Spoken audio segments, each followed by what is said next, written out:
திமுக சார்பாக புதிய வேட்பாளர் களமிறக்கப்பட்டிருக்காங்க. தனுஷ் குமாரை பொறுத்த வரைக்கும் மீண்டும் அங்கு களம் காண்பதற்கு திமுகவிடம் கடுமையான போராட்டங்களை நடத்தியிருந்தாங்க. ஆனால் திமுகவை பொறுத்த வரைக்கும் இறுதியில் ராணி ஸ்ரீகுமார் அப்படிங்கிற புதுமுகத்துக்கு சீட் கொடுத்துருக்காங்க. அப்போ என்ன காரணத்துக்காக புதுமுகத்துக்கு சீட் கொடுத்தாங்க அப்படின்னா, அப்போ கிருஷ்ணசாமி மிகப்பெரிய அளவில் ஒரு வீழ்ச்சியில் இருந்துட்டு இருக்காங்க. அதாவது அவருடைய சமுதாய மக்களே அவரை கைவிட்டு விட்டார்கள் அப்படிங்கிற நிலையில தான். அதாவது பார்த்தீங்கன்னா, ஒரு கட்சியுடைய புதிய தமிழகம் கட்சியுடைய ஒரு தலைவர் தனி தொகுதியில போட்டிடுறாங்க. வெறும் 6544 வாக்குகள் மட்டும்தான் அந்த கட்சியுடைய தலைவரே பெறாங்க அப்படின்னா, அந்த கட்சி எந்த அளவுக்கு பலகீனமான நிலையில இருக்கிறது அப்படிங்கிறத பார்க்கணும். அப்போ திமுக, காங்கிரஸ் கட்சி, சிபிஐ போன்றவற்றுடைய வாக்குகளை கவர்னு அப்படின்னு இருந்தாலும், திமுக மட்டத்தில் ஏற்கனவே சிட்டிங் எம்பியாக இருக்கக்கூடிய தனுஷ்குமார் அவர்களை பொறுத்த வரைக்கும் சீட் கிடைக்காத ஒரு விரக்தியில் இருந்துட்டு இருக்காங்க. மாவட்ட செயலாளர், திமுகவுடைய மாவட்ட செயலாளராக இருக்கக்கூடிய செல்லத்துறை அவர்களும் சீட்டுக்கான ட்ரை பண்ணிட்டு இருந்தாங்க. அவருக்கு சீட் கொடுக்கப்படலை அப்படிங்கிற நிலையில ஒரு வெறுப்பான நிலையில தான் இருந்துட்டு இருக்காங்க. அண்ணாமலை அவர்களை தொடர்பு கொண்டு இந்த தொகுதியை பொறுத்த வரைக்கும் என்னை வெற்றி பெற வைக்க வேண்டிய கடமை உங்ககிட்ட இருக்கு. இந்த தொகுதியில கூட்டணி கட்சி தலைவர்கள் வந்து பிரச்சாரத்தில் ஈடுபட்டா தான் எல்லா சமுதாய மக்களுடைய வாக்குகளை என்னால வாங்க முடியும். அப்படி வாங்கினா தான் வெற்றி பெற முடியும் அப்படின்னு சொல்லி ஒரு அதிருப்தியை அங்கு கள நிலவரத்தை தெரிவிச்சதா ஒரு தகவல் நமக்கு கிடைச்சிருக்கு. தென்காசி தொகுதியில வெற்றி வாகை சூடி விடலாம் அப்படிங்கிற நிலையில ஜான் பாண்டியன் அவர்களுடைய செயல்பாடு இருந்துட்டு இருக்கு. ஆனாலும் இந்த களத்தை பொறுத்த வரைக்கும் 3 பேருக்கும் இடையிலேயே ஒரு சமபலத்தோடு போட்டி நடந்துகிட்டு இருக்கு அப்படிங்கிறத நேரடியாக நாம களத்துக்கு சென்றிருக்கும் போதே பார்த்த ஒரு தகவல் தான். இந்த தொகுதியில பாரதிய ஜனதா கட்சி நேரடியாக களமிறங்கி இருந்தால் நிலவரம் வந்து வேறு விதமாக நிலைமை மாறுவதற்கான ஒரு சூழல் கூட உருவாகி இருக்கும்.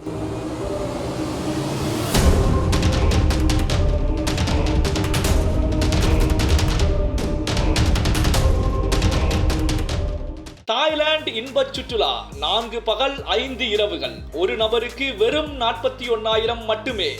முதலில் புக்கிங் செய்யும் 10 பேருக்கு கட்டணத்தில் சிறப்பு சலுகையும் உண்டு. வாங்க உலகத்தரத்தில் உலகம் சுற்றலாம்.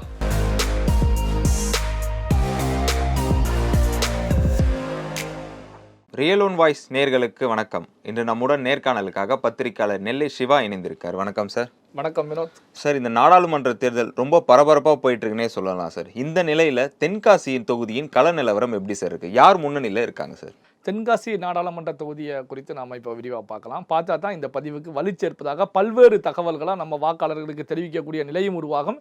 இதன் மூலமாக நான் சொல்லக்கூடிய தகவல்கள் வந்து உண்மையான தகவல்கள், நேரடியாக களத்துக்கு சென்று பார்த்த தகவல்கள், அது மட்டுமல்லாமல் அனலைஸ் பண்ணி எடுக்கப்பட்ட தகவல்களை பொறுத்த வரைக்கும் 100% உண்மையானது அப்படிங்கிறத தெளிவுபடுத்த முடியும்.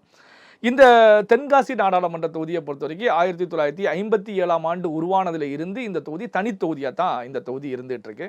இந்த தொகுதியில் வந்து யாருடைய கோட்டை அப்படின்னு எடுத்துக்கிட்டோம் அப்படின்னா, காங்கிரஸ் கட்சியை பொறுத்த வரைக்கும் தொடர்ச்சியாக இதை தங்களுடைய கைவசம் தான் வச்சுக்கிட்டே இருக்காங்க. அந்த அளவுக்கு காங்கிரஸ் கட்சி 9 முறை இந்த தென்காசி நாடாளுமன்ற தொகுதியில் வெற்றி பெற்றிருக்கிறது. அதற்கு அடுத்த நிலையில் அதிமுகவை பொறுத்த வரைக்கும் 3 முறையும், சிபிஐயை பொறுத்த வரைக்கும் 2 முறையும், டிஎம்கேயை பொறுத்த வரைக்கும் 1 முறையும், தமிழ் மாநில காங்கிரஸ் 1 முறையும் தான் இந்த தொகுதியில் வெற்றி பெற்றிருக்காங்க. அப்போது காங்கிரஸை பொறுத்த வரைக்கும் ஒரு வலுவான கோட்டையாக இந்த தென்காசி நாடாளுமன்றத்தை அவங்க வசம் வச்சிருந்தாங்க. இப்போ இல்லை, ஒரு காலத்தில் வச்சிருந்தாங்க. இந்த தென்காசி நாடாளுமன்ற தொகுதியில் 6 சட்டமன்ற தொகுதிகள் வருகிறது. இந்த 6 சட்டமன்ற தொகுதிகள் அப்படின்னு எடுத்துக்கிட்டோம் அப்படின்னா, தென்காசி, ராஜபாளையம், கடையநல்லூர், வாசுதேவநல்லூர், ஸ்ரீவில்லிபுத்தூர், சங்கரன்கோயில், இந்த 6 சட்டமன்ற தொகுதிகளை பொறுத்த வரைக்கும் இந்த 6 சட்டமன்ற தொகுதியிலையுமே இந்த நாடாளுமன்ற தொகுதியில் அதிக அளவு கம்யூனிட்டி அடிப்படையில் மக்கள் யார் அதிக அளவில் இருக்காங்க, மெஜாரிட்டியாக யார் இருக்காங்க அப்படின்னு சொல்லி எடுத்துக்கிட்டோம் அப்படின்னா, இந்த நாடாளுமன்ற தொகுதி தேவேந்திரகுல வேளாளர் சமுதாய மக்களும் மறவர் சமுதாய மக்களும் பரவலாக இந்த 6 சட்டமன்ற தொகுதியிலையுமே அங்கங்கே இருந்துகிட்டு இருக்காங்க. இவங்க தான் இந்த தொகுதியில் மெஜாரிட்டி அப்படின்னு சொல்லலாம். அடுத்து எடுத்துக்கிட்டோம் அப்படின்னா, நாயுடு சமுதாய மக்களும் அதிக அளவில் இந்த தொகுதியில் இருக்காங்க. இஸ்லாமியர்களும் அதிக அளவில் இருக்காங்க. இதை தாண்டி மற்ற சமூகத்தை சார்ந்த மக்கள் கொஞ்சம் மக்கள் அங்கங்கே இருந்துகிட்டு இருக்காங்க. மெஜாரிட்டி அதிக அளவில் இருக்கக்கூடிய மக்கள் நாம சொன்னது போல தேவேந்திரகுல வெள்ளாளர், மறவர், நாயுடு, இஸ்லாமியர்கள் தான் இருந்துட்டு இருக்காங்க. இதில் சட்டமன்ற தொகுதிகள் அடிப்படையில் நம்ம எடுத்துக்கிட்டோம் அப்படின்னா, கடையநல்லூர், சங்கரன்கோயிலில் இஸ்லாமிய மக்கள் அதிக அளவில் வசிக்கிறாங்க.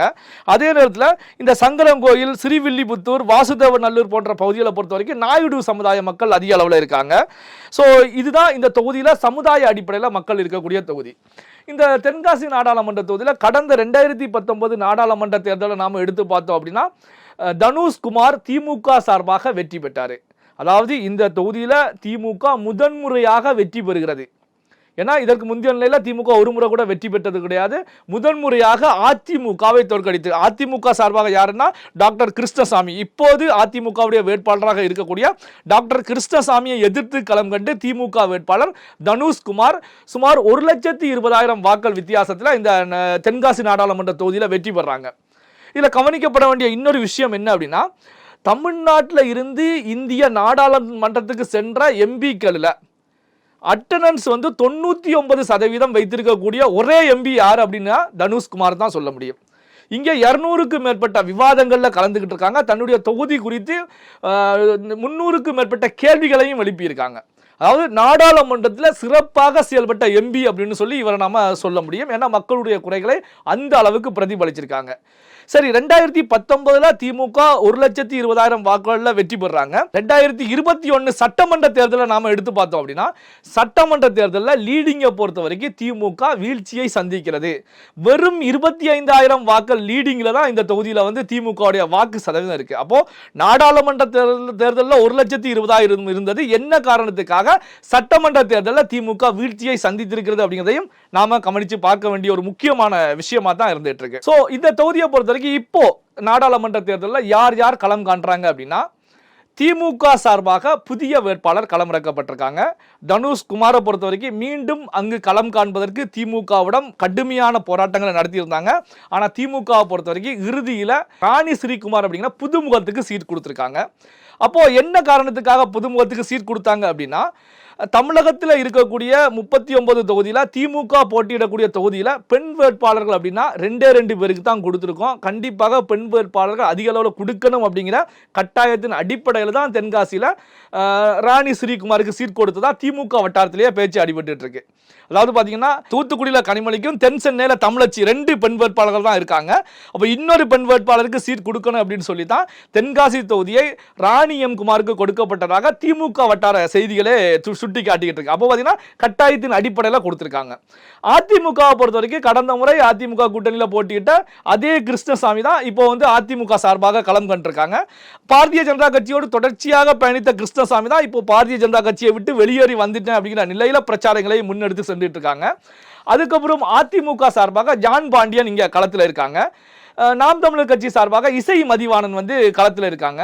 இப்படி 4 வேட்பாளர்கள் பிரதான வேட்பாளராக இருந்தாலும் இந்த தொகுதியை பொறுத்த வரைக்கும் 3 வேட்பாளர்கள் முக்கியமான வேட்பாளராக மும்முனை போட்டி அப்படிங்கிற நிலையில களத்தில் பிரச்சாரங்கள் சென்றுகிட்டு இருக்கு அப்படிங்கிறதா தற்போதைய கள நிலவரமா இருந்துகிட்டு இருக்கு. இப்போ இந்த தென்காசி தொகுதியில யாருக்கு வெற்றி வாய்ப்பு அதிகமா இருக்கு சார்? அதாவது இந்த மும்முனை போட்டி அப்படின்னு நாம சொன்னதுல எடுத்து பார்த்தோம் அப்படின்னா, இந்த 3 வேட்பாளர்களும் எந்த அடிப்படையில் அங்க பிரச்சாரங்களை மேற்கொண்டுட்டு இருக்காங்க அப்படிங்கிறத எடுத்துக்கிட்டோம் அப்படின்னா, அதே நேரத்தில் கடந்த கால அவர்களுடைய செயல்பாடுகள் இதையும் நாம எடுத்து பார்க்க வேண்டியிருக்கு.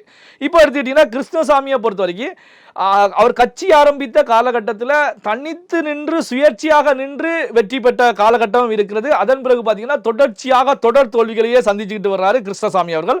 2014 திமுக சார்பாக களம் கண்டு தோல்வி, 2019 நாடாளுமன்ற தேர்தலில் அதிமுக சார்பாக களம் கண்டு தோல்வி, 2021 சட்டமன்ற தேர்தலில் தனித்து நின்று களம் கண்டு ஓட்டப்பிராரம் சட்டமன்ற தொகுதியில் தனித்து நின்று களம் கண்டு வெறும் 6,544 வாக்குகளை மட்டும்தான் கிருஷ்ணசாமி சந்திக்கிறாங்க. அப்போ கிருஷ்ணசாமி மிகப்பெரிய அளவில் ஒரு வீழ்ச்சியில் இருந்துட்டு இருக்காங்க. அதாவது அவருடைய சமுதாய மக்களே அவரை கைவிட்டு விட்டார்கள் அப்படிங்கிற நிலையில் தான். அதாவது பார்த்தீங்கன்னா, ஒரு கட்சியுடைய புதிய தமிழகம் கட்சியுடைய ஒரு தலைவர் தனி தொகுதியில் போட்டிடுறாங்க. வெறும் 6,544 வாக்குகள் மட்டும்தான் அந்த கட்சியுடைய தலைவரே பெறாங்க அப்படின்னா அந்த கட்சி எந்த அளவுக்கு பலகீனமான நிலையில் இருக்கிறது அப்படிங்கிறத பார்க்கணும். இதே நேரத்தில் ஜான் பாண்டியனை பொறுத்த வரைக்கும் பாட்டாளி மக்கள் கட்சி மூலமாக பாட்டாளி மக்கள் கட்சியுடைய ராமதாஸ் மூலமாக அரசியலுக்கு கொண்டு வரப்பட்டவர் ஜான் பாண்டியன் அவர்கள். ராமதாஸ் தான் பெரம்பலூர் தொகுதியில் முதலாக தேர்தல் களத்தில் இறக்கி விடுறாங்க. இப்படி அரசியல் பயணத்தை ஆரம்பித்த ஜான் பாண்டியனுடைய அரசியல் வாழ்க்கையை எடுத்து பார்த்தாலும் இதுவரைக்கும் வெற்றி கிடையாது. தொடர் தோல்விகள் தான். தோல்வி அப்படிங்கிற நிலையிலேயே வர்றாங்க.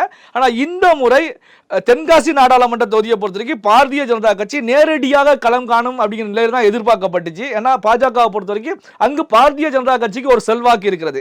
அங்கு இருக்கக்கூடிய சட்டமன்ற தொகுதியில் ஒரு சில சட்டமன்ற தொகுதியில் பாரதிய ஜனதா கட்சிக்கு அப்படின்னு சொல்லி கணிசமான வாக்கு இருக்கிறது. இந்த அடிப்படையில் நேரடியாக நாம களம் காணலாம் அப்படிங்கிற நிலையில் இருந்தாங்க. இந்த அடிப்படையில் பாரதிய ஜனதா கட்சி மூலமாக ஆனந்தன் அப்படிங்கிறவர் வந்து களமிறக்கப்படுவார் அப்படின்னு எதிர்பார்க்கப்பட்ட நிலையில் தான் கூட்டணி கட்சியான தமிழக மக்கள் முன்னேற்றம் கட்சியுடைய தலைவர் ஜான் பாண்டியன் அங்க களத்தில் இறக்கிவிடப்பட்டார். விடப்பட்டிருக்காங்க. ஏற்கனவே சொன்னது போல தான் திமுக பொறுத்த வரைக்கும் ஒரு பெண் வேட்பாளர் வேண்டும் அப்படிங்கிற அடிப்படையில் அவங்க இறக்கி விடப்பட்டாங்க. இந்த 3 பேருக்கும் இடையில இங்க ஒரு கடுமையான போட்டி நிலவிக்கிட்டு இருக்காலும் நாம ஏற்கனவே சொன்னது போல கிருஷ்ணசாமியை பொறுத்த வரைக்கும் பெரிய அளவுல ஜொலிக்காத நிலைதான் அவருடைய கடந்த காலம் இருந்துட்டு இருக்கு. இந்த முறை அவர் முன்வைக்கக்கூடிய கருத்துக்கள் என்ன அப்படின்னா, நான் பாரதிய ஜனதா கட்சியை விட்டு வெளியேறி வந்துட்டேன், அதனால அங்கிருக்கக்கூடிய இஸ்லாமியர்கள் கிறிஸ்தவர்கள் சிறுபான்மையினர் எனக்கு வாக்களியுங்க அப்படிங்கிற கோஷங்களை தான் முன்வைக்கிறாங்க.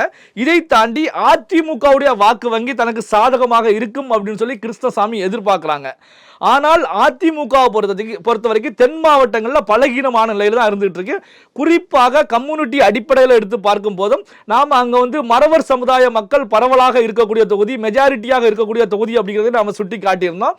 தேவேந்திர குல வேளாளர்கள் மறவர்கள் வந்து கணிசமாக இந்த தொகுதி முழுவதும் இருக்காங்க அப்படின்னு சொல்லி சுட்டி காட்டியிருந்தோம். மறவர்கள் வாக்கு அதிமுகவுக்கு இரட்டை இலக்கி செல்லுமா அப்படின்னா அது கேள்விக்குறியான ஒரு விஷயம் தான். அப்போ இந்த மறவர்கள் வாக்கு எங்க செல்ல போறது அப்படிங்கிற கேள்விகள் வரும்போது அதே நேரத்தில் இதில் கவனிக்கப்பட வேண்டிய விஷயம் என்னன்னா, திமுக, அதிமுக, பிஜேபி 3 வேட்பாளருமே தேவேந்திர குல வேளாளர் சமுதாயத்தை சார்ந்த வேட்பாளர்கள் தான். அதனால இந்த தொகுதியில் இருக்கக்கூடிய தேவேந்திர குல வேளாளர் மக்களை பொறுத்த வரைக்கும் எந்த வேட்பாளருக்கு வாக்களிப்பது அப்படிங்கிற ஒரு கொஸ்டின் மார்க் அங்க இருந்துகிட்டு இருக்கு. இதே நேரத்தில் ஜான் பாண்டியன் அவர்களை பொறுத்த வரைக்கும் அப்போ தேவேந்திர குல வேளாளர்கள் வாக்குகள் மட்டுமல்ல மற்ற வாக்குகளையும் கவரணும், அங்க மெஜாரிட்டியா இருக்கக்கூடிய மறவர் சமுதாய வாக்குகளையும் கவர வேண்டும், மற்ற சமுதாய மக்களுடைய வாக்குகளையும் கவர வேண்டும் அப்படிங்கிற நிலையில ஜான் பாண்டியனுடைய நிலை இருந்துட்டு இருக்கு. இப்படியான சூழ்நிலையில தான் இங்கிட்டு திமுக பொறுத்த வரைக்கும் ராணி ஸ்ரீகுமார் அவர்களை பொறுத்த வரைக்கும் புதுமுகமாக இருக்காங்க. அப்போ திமுக, காங்கிரஸ் கட்சி, சிபிஐ போன்றவற்றுடைய வாக்குகளை கவரணும் அப்படின்னு இருந்தாலும் திமுக மட்டத்தில் ஏற்கனவே சிட்டிங் எம்பியாக இருக்கக்கூடிய தனுஷ்குமார் அவர்களை பொறுத்த வரைக்கும் சீட் கிடைக்காத ஒரு விரக்தியில் இருந்துட்டு இருக்காங்க. மாவட்ட செயலாளர், திமுகவுடைய மாவட்ட செயலாளராக இருக்கக்கூடிய செல்லத்துறை அவர்களும் சீட்டுக்கான ட்ரை பண்ணிட்டு இருந்தாங்க, அவருக்கு சீட் கொடுக்கப்படல அப்படிங்கிற நிலையில ஒரு வெறுப்பான நிலையில தான் இருந்துட்டு இருக்காங்க. இவங்க புதுமுகம் அப்படிங்கிறதுனால தேர்தலை எப்படி எதிர்கொள்ள போகிறார்கள் அப்படிங்கிற கேள்விகளும் அங்க இருந்துட்டு இருக்கு. இப்படியான ஒரு சூழ்நிலை தான் ஜான் பாண்டியன் அவர்களை பொறுத்த வரைக்கும் பிரச்சாரத்துக்கு சென்ற நிலையில அங்க வந்து எல்லா சமுதாய மக்களுடைய வாக்களையும் கவரணும் அப்படின்னா அங்க ஒரு கொஸ்டின் மார்க் இருக்குது அப்படிங்கிற உணர்ந்த ஜான் பாண்டியன் அவர்கள் அண்ணாமலை அவர்களை தொடர்பு கொண்டு இந்த தொகுதியை பொறுத்த வரைக்கும் என்னை வெற்றி பெற வைக்க வேண்டிய கடமை உங்ககிட்ட இருக்கு, இந்த தொகுதியில கூட்டணி கட்சி தலைவர்கள் வந்து பிரச்சாரத்தில் ஈடுபட்டா தான் எல்லா சமுதாய மக்களுடைய வாக்குகளை என்னால் வாங்க முடியும், அப்படி வாங்கினா தான் வெற்றி பெற முடியும் அப்படின்னு சொல்லி ஒரு அதிருப்தியை அங்கு கள நிலவரத்தை தெரிவிச்சதா ஒரு தகவல் நமக்கு கிடைச்சிருக்கு. இந்த அடிப்படையில் பாத்தீங்க அப்படின்னா அண்ணாமலை அவர்களை பொறுத்த வரைக்கும் கூட்டணியில் இருக்கக்கூடிய தலைவர்களை அங்க பிரச்சாரத்துக்கு இறக்கலாம். அதாவது பாத்தீங்கன்னா ஜான் பாண்டியனை பொறுத்த வரைக்கும் தற்போது இருக்கக்கூடிய சூழல்ல அங்க வெற்றி பெற முடியாது அப்படிங்கிறத உணர்ந்துக்கிட்டாங்க. இந்த அடிப்படையில் கேட்டது அடிப்படையில் தான் அப்போ டிடிவி தினகரன் பாரதிய ஜனதா கட்சியில கூட்டணியில் இருக்கக்கூடிய டிடிவி தினகரனுக்கு கம்யூனிட்டி அடிப்படையில் மறவர் சமுதாய மக்கள் மத்தியில் ஒரு செல்வாக்கு இருக்கக்கூடிய தலைவராக வலம் வந்துட்டு இருக்கிறதுனால டிடிவி தினகரன் அங்க களத்தில் இறங்கி பிரச்சாரங்களை மேற்கொண்டால் இது பாஜகவிற்கு கணிசமான வாக்களை திசை திருப்போம். ஏற்கனவே நான் தெரிவிச்சேன், ஒரு சில தொகுதியில் பாஜகவுக்கு தனிப்பட்ட செல்வாக்கு இருக்கு. இதை தாண்டி ஜான் பாண்டியனுக்கு சமுதாய அடிப்படையில் தேவேந்திர குல வேளாளர் சமுதாய மக்கள் மத்தியில் செல்வாக்கு இருக்கிறது. இதை தாண்டி டிடிவி தினகரனும் அங்க பிரச்சாரத்தில் ஈடுபடும் போது மறவர் சமுதாய வாக்களும் ஜான் பாண்டியனுக்கு திரும்பும். இதன் மூலமாக தென்காசி தொகுதியில் வெற்றி வாகை சூடி விடலாம் அப்படிங்கிற நிலையில ஜான் பாண்டியன் அவர்களுடைய செயல்பாடு இருந்துட்டு இருக்கு. ஆனாலும் இந்த களத்தை பொறுத்த வரைக்கும் 3 பேருக்கும் இடையிலேயே ஒரு சமபலத்தோடு போட்டி நடந்துகிட்டு இருக்கு அப்படிங்கிறத நேரடியாக நாம களத்துக்கு சென்றிருக்கும் போதே பார்த்த ஒரு தகவல் தான். இந்த தொகுதியில் பாரதிய ஜனதா கட்சி நேரடியாக களமிறங்கி இருந்தால் நிலவரம் வந்து வேறு விதமாக நிலைமை மாறுவதற்கான ஒரு சூழல் கூட உருவாகி இருக்கும். அதே நேரத்தில் இந்த தொகுதியை பொறுத்த வரைக்கும் டெல்லி பாஜக தலைவர்களும் தமிழ்நாட்டில் தாமரை சின்னத்தில் போட்டியிடக்கூடிய வேட்பாளர்களுடைய தொகுதியை உன்னிப்பாக கவனித்து வந்துகிட்டே இருக்காங்க. இந்த அடிப்படையில் தான் ஜான் பாண்டியன் அவர்கள் அண்ணாமலை அவர்களிடத்தில் தெரிவித்த கருத்துக்களை பொறுத்த வரைக்கும் இது டெல்லி வரைக்கும் சென்றிருப்பதாக ஒரு தகவல் இருக்கு. இந்த அடிப்படையில் கூட்டணி கட்சியில் இருக்கக்கூடிய தலைவர்கள், அதாவது டெல்லி பாஜகவை பொறுத்த வரைக்கும் ஏற்கனவே சீட் கொடுத்தாங்க கூட்டணி கட்சி தலைவர்களுக்கு. கொடுக்கும் போதே ஒரு கண்டிஷனை போட்டாங்க. என்ன அப்படின்னா கட்சி தலைவர்கள் கண்டிப்பாக களமிறங்கணும், களத்தில் இறங்கி போட்டியிடணும். கட்சி தலைவர்கள் இறங்கி போட்டியிட்டா தான் அங்கு வெற்றி வாகை அதிக அளவு சீட்டுகளை வந்து தமிழ்நாட்டில் இருந்து பெற முடியும் அப்படிங்கிற கருத்துக்களை முன் வச்சாங்க. இந்த அடிப்படையில் தான் பாமகவை பொறுத்த வரைக்கும் அன்புமணி ராமதாஸ் போட்டியிடாமல் இருந்தாங்க. கட்சி தலைவர்கள் இறங்கி போட்டியிடணும் அப்படிங்கிற அழுத்தம் டெல்லி பாஜக மூலம் வந்ததன் மூலமாக தான் சௌமியா அன்புமணியை தர்மபுரியில் மீண்டும் வேட்பாளர் மாற்றம் செய்து களத்தில் இறக்கி விட்டாங்க. இப்போ கட்சி தலைவராக இருக்கக்கூடிய நான் தென்காசியில் போட்டிட்டு இருக்கிறதுனால எனக்கு வந்து கூட்டணி கட்சி தலைவர்கள்லாம் பிரச்சாரத்தில் ஈடுபட வேண்டும் அப்படிங்கிற கருத்துக்கள் ஜான் பாண்டியன் முன்வைத்ததன் மூலமாக கூட்டணி தலைவர்கள் அங்கே பிரச்சாரத்தில் ஈடுபடணுங்கிற அறிவுறுத்தல் டெல்லி பாஜக மூலமாக முன்வைத்ததாகத்தான் தகவல்கள் கிடைச்சிருக்கு. இந்த அடிப்படையில் பார்க்கும்போது தற்போதைய நிலையில மும்முனை போட்டி அப்படிங்கிற நிலையில பாரதிய ஜனதா கட்சிக்கும் அதிமுகவுக்கும் திமுகவுக்கும் இடையில சமபலத்தோடு 3 பேர் முன்னோக்கி பாய்ந்து கொண்டிருந்தாலும் இந்த தலைவர்கள் அங்கு தென்காசி தொகுதியில பிரச்சாரத்தில் ஈடுபட்டால் கள நிலவரம் மாறுவதற்கான ஒரு சூழல் உருவாகும். அப்போ கள நிலவரம் மாறுகிறது அப்படின்னா பாரதிய ஜனதா கட்சி முன்னோக்கி செல்வதற்கான ஒரு சூழல் உருவாகும். அதே நேரத்தில் நாம கவனிக்கப்பட வேண்டிய விஷயம் என்ன அப்படின்னா, தலைவர்கள் எல்லாமே தேர்தல் களம் காண்கிறதுனால அவங்க தொகுதியை அவங்க கவனிக்கணும். இதை தாண்டி மற்ற வேட்பாளர்களுடைய தொகுதிக்கு செல்ல வேண்டிய ஒரு சூழ்நிலை இருக்கிறது. டிடிவி தினகரன் தென்காசிக்கு சென்று பிரச்சாரம் மேற்கொள்வாரா, பிரச்சாரத்தை எத்தனை நாள் அங்கு மேற்கொள்ள போறார் அப்படிங்கிறதெல்லாம் கேள்விக்குறியான ஒரு நிலையில இருக்கிறதுனால இந்த வெற்றி வாய்ப்பு யாருக்கு கிடைக்க போகிறது அப்படிங்கிறது தற்போதைய நிலையில ஒரு இழுபறி அப்படின்னு சொல்லலாம். எங்களோடு இணைந்து தென்காசி தொகுதியின் கள நிலவரத்தை பகிர்ந்ததுக்கு மிக்க நன்றி சார். நன்றி.